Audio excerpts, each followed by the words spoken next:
Hello, my name is Cece, and this is my new recording because I don't know what to say, but I'm practicing because apparently I'm going to be talking live eventually once I get 1,000 followers. So if you like hearing what I have to say, please like and subscribe so that I can go live and we can interact live so I can answer questions that you want to know. So in the meantime, if you have questions about Magick that you would like to know that has not been addressed, leave a comment and I will do my best to answer it. Now, not everything that I say fits to what you are going through or experiencing in life.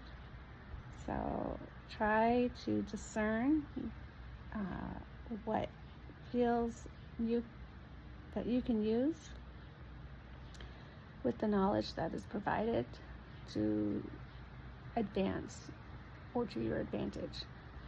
So if you ask, how can I use magic in my life? Then I would say, look into your heart, sit in silence, almost like a meditation. Ask Magick, please show me the magic within me. And then trust where you are led. If you fall asleep, if you think about football, sports, if you're distracted by people and places in your mind, just allow your thoughts to flow. See where you are led. Don't beat yourself up about it, thinking it's not working. Sometimes, well, most of the time, when you find magic, it's just a matter of picking up that thread and following it and seeing where it leads you. And that's where you'll find magic at the other end. And sometimes you don't get to the end, and that's where anxiety can come in, because you can be like, oh my gosh, look how long my thread is, and it's all knotted and endless, and you can't see the end, and it dips off into depths, over cliffs, and under things that you don't think you can access. But if you believe in magic, then you know and trust, it's called faith and having hope, that by you believing and you just holding on to that thread, that you will find your way through those messes, through those knots, and they will untangle as you go, as long as you hold strong to your belief that you will be led through the toughest parts, and you will. And that's where the magic is. That's how you see it. That's how you know. The magic isn't something that you always recognize and you can see just by looking at it. It's something that you are, and you are within. So you're in a body. You feel your body. Sometimes you don't think you're in your body, or your body functions without you having to tell it what to do. That's magic too. So trust the process, that when you are on your journey with magic, that you pick up that first thread and you follow it and let it lead you to where you need to go, even if you think, oh, I don't want to go there, or I don't want to go back there, because your thread will weave all around, in and out, and go through all sorts of places that you've been before and you don't want to return to. But holding on to the thread means you don't stay where you were before. You just, like a train, move through them, and you pick up the pieces of what you left behind, what you were supposed to learn and gather, and sometimes leave behind what you were meant to leave there and move on. But sometimes, a lot of the time, people carry everything on their back, what they've experienced, and they take that on their journey and then wonder why the weight of them is so heavy. And that's not the way your life is supposed to be. You're not supposed to be weighed down. You're not supposed to be heavy. You're supposed to let things go, set them down, walk away, trust that when you walk away and you set things down, that if they are meant for you along your path, they'll be there again for you. Those are called opportunities. Those are things that resurface, that you are meant to pick up, like a video game. So if you play a video game and you forgot to get water on your path, fill up your canteen of water. When you get to like another village or you find a stream, you fill it up. And like, or if you don't have your canteen, you'll get to the next village, and somehow if you do a small chore, you can access a canteen by trade or buy or sell something or work for it, and then you fill up your water, right? Those are opportunities. So you'll always be fed. You'll always have opportunity for water and housing. Those are basic necessities that Magick automatically provides for you in life. It's up to you whether or not you keep them. If you shed all of that stuff and you are homeless, then you just need to tell Magick, I need a home. I want a home. I want a place to rest my head that is safe and secure. And Magick will provide that for you. And now when Magick provides that for you, it's up to you to take it. So if someone offers you money or a place to stay, or they tell you to go here and you're like, I don't want to do that, that's you turning down what Magick's trying to provide. So that's why you have to accept, and you have to be aware of what you want. So that's also a major factor in working with Magick, is you have to know what you want. But again, Magick's so wonderful that you can say, I don't even know what I need. I don't know what I want. I don't know who I am. Please show me. And you will be shown who you are, what you need, where you are by Magick. And over and over and over again until you get it. And then once you get it, you'll be like, oh, okay, now I want this. I want to do that. So then you tell Magick or ask Magick, I want to experience this. I want that. And then it comes along your path, and it's up to you to take it. And again, if you miss your exit, you miss your turn, Magick will keep circling you back until you catch it. So you can't miss when it comes to Magick. It's always there. You can be blind, you could be asleep, you could be distracted, anything to avoid it. It's always there. Even if you're trying not to see it, it's there. And then once you tune into it, you'll see it everywhere. And you'll be like, how did I miss this before? Why didn't I choose this before? It's everywhere you go. And that's the thing with Magick. It's everywhere. It's everywhere. It's always with you. It's around you. It's always waiting for you to ask for help. It's always available to you in every moment. So ask what you want. Sometimes it's not easy to ask for what you want. A lot of people, myself included, growing up, if I asked for anything that I wanted, it was an automatic no. No matter what it was. It was just no. I was told no so much that I stopped asking for help. And either did it on my own, what I needed to do. I did it sneaky, so I didn't let anybody know what I was doing. Or I didn't do it, and I just let everything pass me by, and I was just robotic in nature, and I was obedient to my parents and to authority, because I was told, do what you're told to do and shut up. So, and not shut up, but be quiet. Don't ask why. If I was told no, I wasn't allowed to ask why. Why not?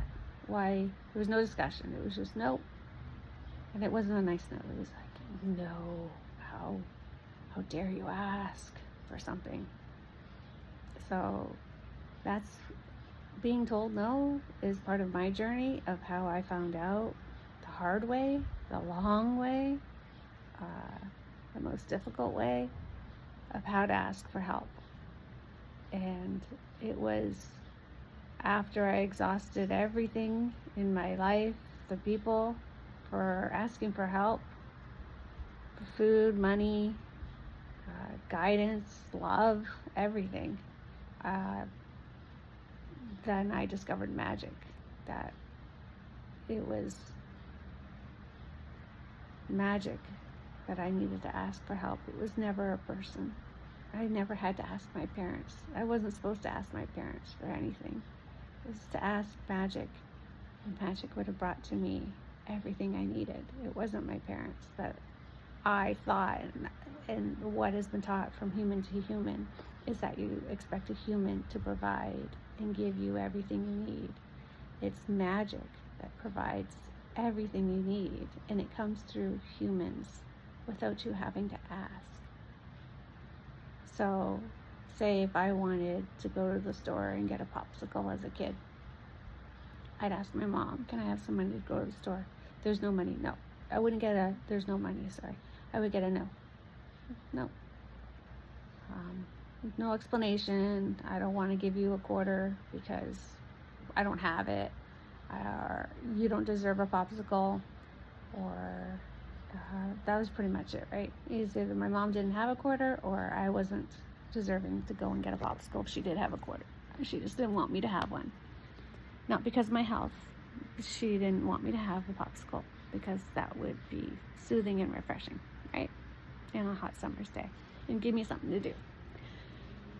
So, in that case, I would ask, in this current, if I was a child back then and I knew about Magick, I wouldn't have ever gone to my mom to ask for the popsicle. I would have said, can I go to the store? Because I would have had my quarter. And how would I have gotten my quarter? Through Magick? Well, it's not for me to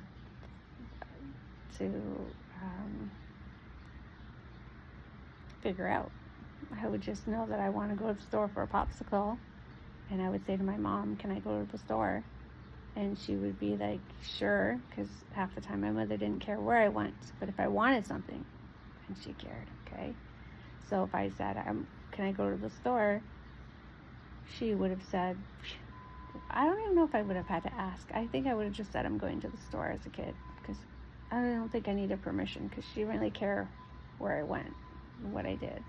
As long as I didn't bug her for anything, right? I asked her for anything. So I would have walked to the store hoping, with the intention, well, no, not hoping, knowing if I knew Magick back then, that my popsicle would be waiting for me. So along my path to the store, in the time frame, so if I wanted to go to the store to get a popsicle on a Monday, and I asked Magick on a Monday,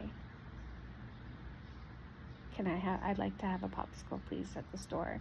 And I'd know exactly which one in my head that I'd want. Say I wanted a pink popsicle, a strawberry or raspberry flavored popsicle.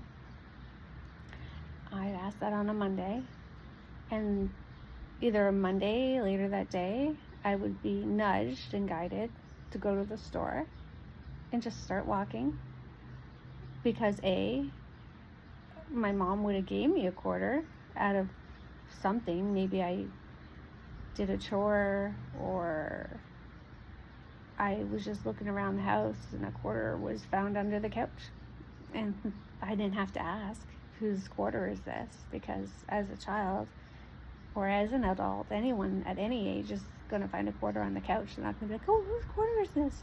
Is it yours? Is it yours? No, you find the quarter in the couch, and that's the golden rule, is it's anybody's money, right? It came out of change, so that's Magick money. So if I would have found the quarter in the couch, then I would have gone to the store that same day to go get my popsicle, and I would know that was Magick that gave me that quarter. Now, if you think, oh, well, that's stealing, if it's in the couch, you should ask somebody, where's my quarter? I lost a quarter in the couch the other day, and you found it? Oh, that's fine. That's not finders keepers. That's give it back, right? 'Cause it's money, it's value. So people don't like losing their valuable things, even if it's a quarter. So Magick would have given me a quarter. Okay, let's just say it. If I asked for a popsicle from Magick, the money's going to show up for me to go buy that popsicle, whether it's on Monday or Friday or the following week. In time, that quarter's going to pop up. I'm going to see it as a surprise. It's going to be on my path, shining like a diamond in the dark with the strobe light on it.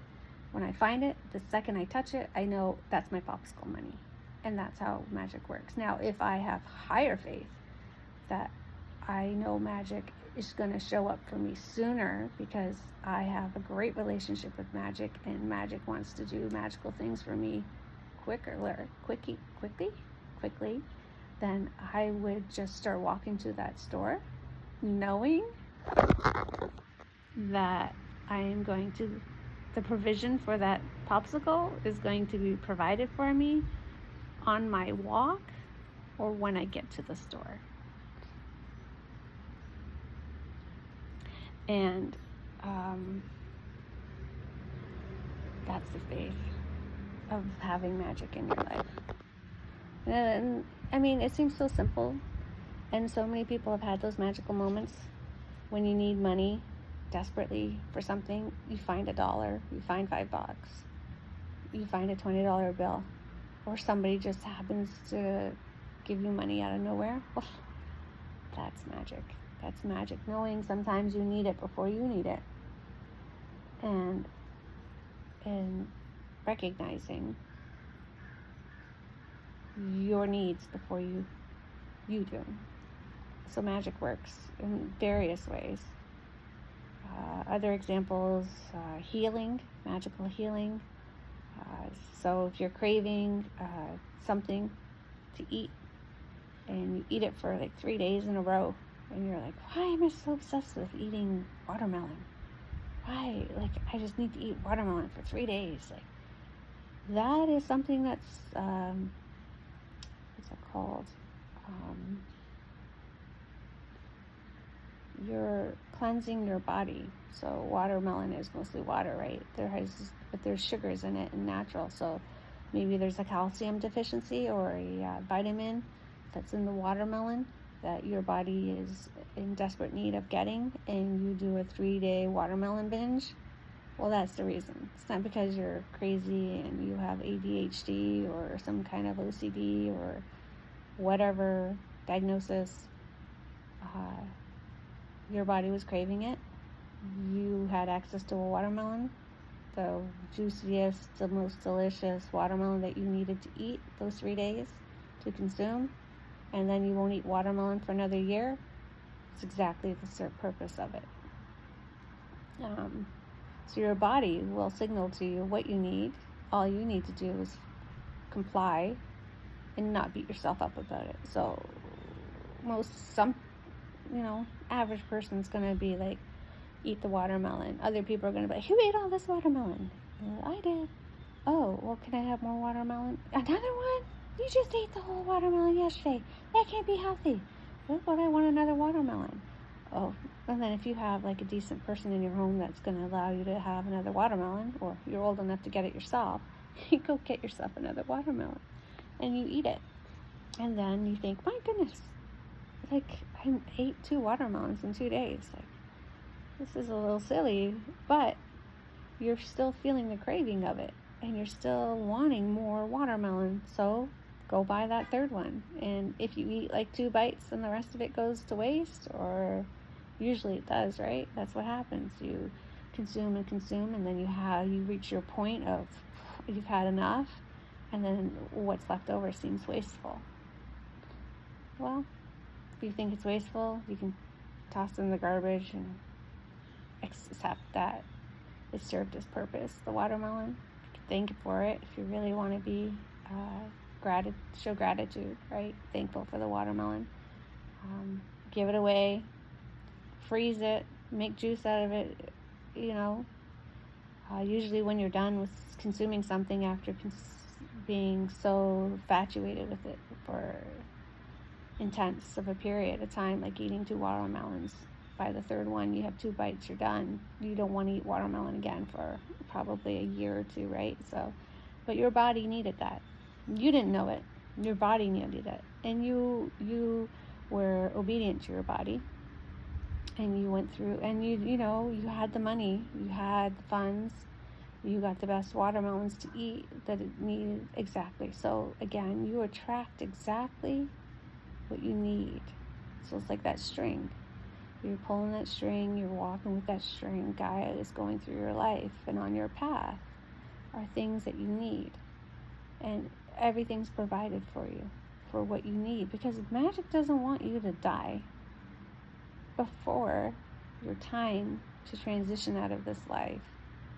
If you're on your journey and your thread is long, it's not time to tap out. So Magick's going to provide everything that you need in your life so that you can sustain your life, your health, your well-being, because there is a goal. You came here for a purpose. There is a reason. Just like everything and everyone you meet along that string, that path of yours, they're all placed there for a specific reason. In that moment in time that you pass each other or you walk together, your strings align until they part and you have to go your separate ways. So, I mean, it's intricate. It's magical how intricate your life is and intertwined with other people's lives and all of the strings, if you want to look at them as strings, how they all intertwine and they seem knotted and disappear into the distance and really thin and small at times and really thick, depending on what you're going through, right? So, but it's always there and it doesn't break. You can stop and rest. You can ask to leave the world. Magick will listen to you if it's so hard and you can't do it, even though you've said, Magick, help, I need your help. Magick, help, I need your help. Every single time you are helped, Magick will help. Every single time. It's you who will be exhausted first from asking the help before Magick will ever give up on you. So it's all on you. You have the choice. The decision is yours. Do you want to walk the journey? Eventually the knots all come undone. The string gets loose. You walk into that freedom. And once you have reached the healing, it is a healing process, what I'm talking about. Once you've reached the healing process and you've created along the way, because you've blended into other people's lines and their strings, right? You crisscrossed and wrapped around and all of those wonderful things. When you come to, let's say, the last knot and your string just goes off into the distance and it looks beautiful up ahead, and it is, that's when you will achieve what you came here to do without any of the baggage. You'll feel light and free, and your path then helps others. I don't know what your path is.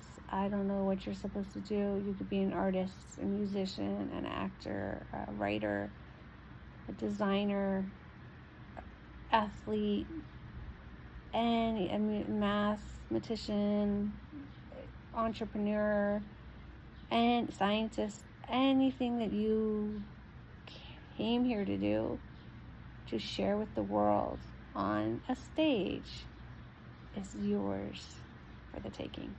And that's the goal. So you have to unwind your thread, clear it up, collect all the things you needed to collect that you missed the first time, or leave behind what was supposed to be left, and move freely and untangle those webs, knots that were created, so that you can become the person in your heart that you know you are, fully and completely, and shine for the whole world to see. If that's it, well, that is the purpose, because you're a star and not everybody reaches the pinnacle, and this is why you're here, because you want to be that star. You know you're the star and you want to shine and take your place in the sky for all to see in this world, and that you leave behind motivation for others to follow you so they can become their stars too. And that's magical. Thank you for watching. see you next time. You are loved. And remember, it's in the dark where you see the light.